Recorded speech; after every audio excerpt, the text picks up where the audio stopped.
పండించే ప్రతి మెతుకు మీద తినేవాడి పేరు రాసి ఉంటుందండి. అదే నిజమైతే బుల్లెట్ మీద కూడా ఖచ్చితంగా చావుబోయేడి పేరు రాసే ఉంటుంది. మెరుపు కలలు మెరుపు కలలు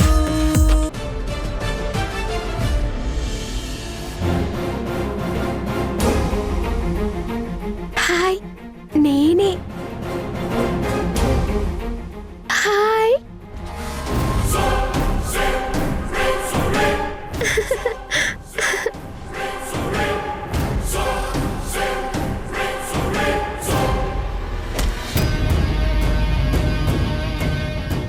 ఈ అక్క చెల్లెలకు కళ్ళు తిరిగి పడిపోవడం అలవాటైపోయింది.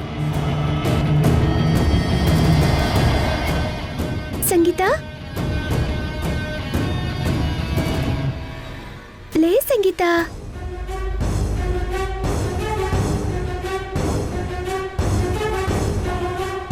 భయపడకు, నేను మీ అక్క లాంటి దాన్నే. నేను మీ అక్కకి ఫ్రెండ్ని కూడా. ఈ రోజు నుండి నీకు కాపలాగా నేనుంటాను. నిన్నెవ్వరూ ఏమనకుండా నేను చూసుకుంటాను. అక్కకెలా ఉందని ఆలోచిస్తున్నావా? అక్కకేం కాదు, అంతా బాగుంటుంది. It's okay.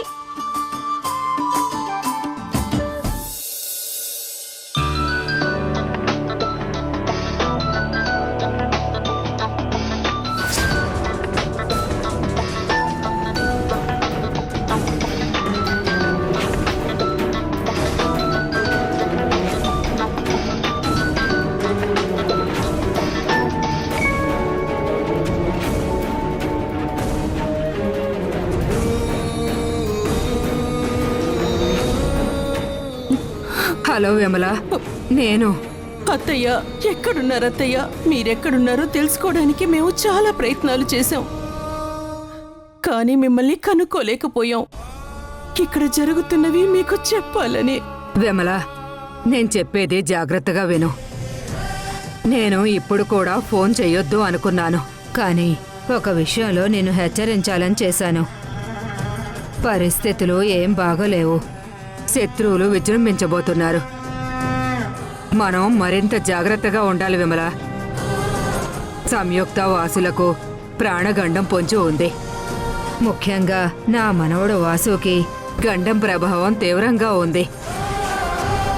వాసుని గండం నుంచి సంయుక్త మాత్రమే తప్పించగలదు. తను తప్ప ఇంకెవ్వరి వల్ల ఇది కాదు. రేపు వాసు సంయుక్తుల 16 రోజుల పండగ. నువ్వు ఎలాగైనా సంయుక్తను ఒప్పించి నల్లపోసుల తంతు జరిపించు. వాసు ఈ ప్రాణగండం నుండి బయటపడాలంటే ఇదొక్కటే దారి. పసుపు తాడు నుండి పుస్తెలు నల్లపూసల్లోకి మారిన క్షణం వాసు గండం నుండి బయటపడతాడు.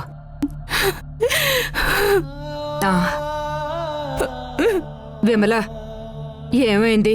ఎందుకు ఏడుస్తున్నావు? వాసుకి ఏం కాదమ్మా. నువ్వు నల్లపూసల తంతు జరిపించావంటే అన్నీ సర్దుకుంటాయమ్మా. గండం పొంచి ఉండటం కాదత్తయ్య.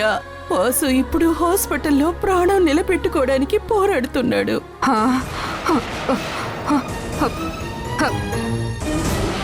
విమల, విమల, ఏం జరిగిందమ్మా? ఏం జరిగిందే? వాసుకి కడుపులో కత్తిపోట్లు, సంయుకి తలకి దెబ్బలు తగిలే ఇద్దరు హాస్పిటల్లో ఉన్నారత్తయ్య. అయ్యో దేవుడా! దీని వెనక సుమిత్ర ఉందత్తయ్య. నేను భయపడ్డట్టు ఏదైతే జరగకూడదనుకున్నానో అదే జరిగిందన్నమాట.